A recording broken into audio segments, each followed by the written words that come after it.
एका ठिकाणी एका परिसरामध्ये राहणारी एक विधवा महिला होती। त्या महिलेला एक मुलगी होती आणि त्या मुलीचा सांभाळ ती महिला करत होती। सगळं काही सुखाचं चालू होतं, पण मात्र बघता बघता त्या मुलीचं लग्नाचं वय सुद्धा झालेलं होतं। मग मुलीचं लग्नाचं वय झाल्यानंतर त्या विधवा आईनं तिच्या मुलीचं लग्न करायचं ठरवलं आणि एक चांगलं स्थळ बघून मुलीचं लग्न सुद्धा लावलं। पण मात्र आता मुलीचं लग्न लावल्यानंतर ती जी महिला आहे ती एकटी पडलेली होती, कारण की ती एकटीच त्या घरामध्ये राहत होती। मुलीचं सुद्धा लग्न झालं होतं। मग महिला एकटी राहत असल्यामुळं तिनं दुसरं लग्न करायचं ठरवलं आणि दुसरं लग्न करायचं ठरवल्यानंतर तिच्या आयुष्यामध्ये एक पुरुष आला आणि तो पुरुष त्या महिलेला चुना लावून गेला।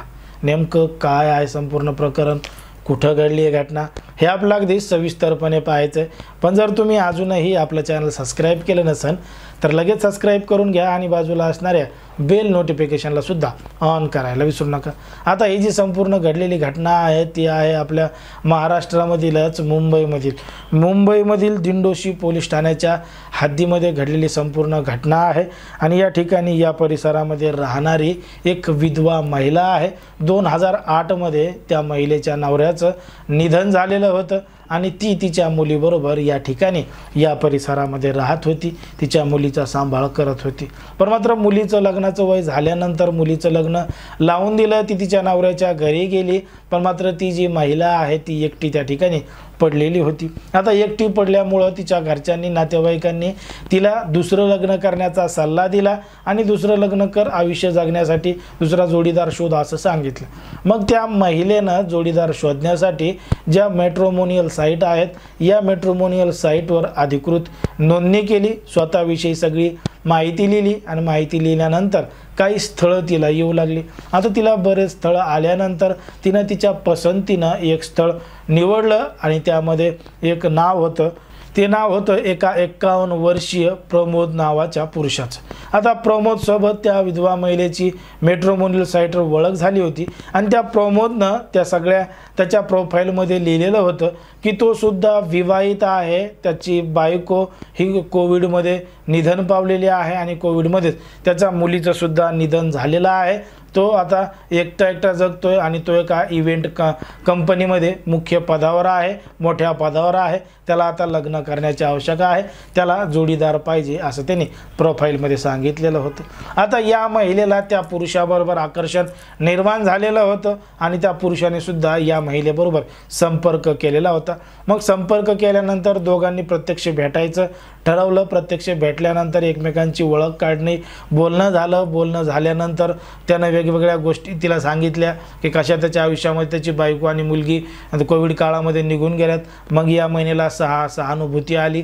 मग दोघा जणांनी लग्न करण्याचा निर्णय घेतला आणि गोरेगावमधल्या एका मंदिरामध्ये त्या दोघा जणांनी नोव्हेंबर 2024 मध्ये लग्न सुद्धा केलं। आता लग्न केल्यानंतर त्या दोघा जणांचा संसार सुखाचा झाला आणि ते मलाडमध्ये राहायला गेले। आता मलाडमध्ये राहायला गेल्यानंतर ती जी महिला होती विधवा, तिनं आता लग्न केलेलं होतं म्हणून तिच्या आयुष्यामध्ये जोडीदार आल्यामुळं ती मोठ्या प्रमाणात खुश झालेली होती। तर तो जो पुरुष आहे त्याला सुद्धा बायको मिळाल्यामुळं तो सुद्धा खुश होता। आता बघता बघता काही दिवस निघून गेले आणि काही दिवस निघून गेल्यानंतर तो जो पुरुष आहे तो एक दिवस अचानक सकाळी उठून कुठंतरी गायब झाला, बाहेर गेला, वापस आलाच नाही। मग ती महिला सकाळी उठल्यानंतर तिच्या नवऱ्याला आवाज देऊ लागली, आजूबाजूला पाहू लागली, तेव्हा तो घरामध्ये कुठेही दिसला नाही, सापडला नाही। म्हणून महिलेनं त्याला जेव्हा फोन केला तेव्हा त्याचा फोन सुद्धा लागला नाही, त्याचा फोन सुद्धा बंद आला। मग फोन बंद आल्यानंतर ती महिलाला वाटलं कुठं बाहेर गेला असेल, काय गेला असेल,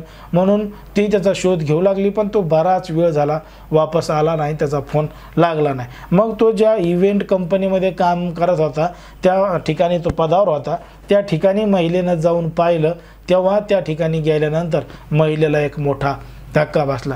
आता त्या ठिकाणी गेल्यानंतर महिलेनं जेव्हा विचारपूस केली तेव्हा तिथल्या लोकांनी सांगितलं की तिनं ज्या पुरुषाचं नाव सांगितलंय त्यानं तिथल्या अनेक लोकांना लाखो रुपयाचा गंडा घातलेला आहे। कंपनीमध्ये मोठा आर्थिक घोटाळा करून तो पसार झालेला आहे। फरार झालेला आहे, तो इथं आलेला नाही.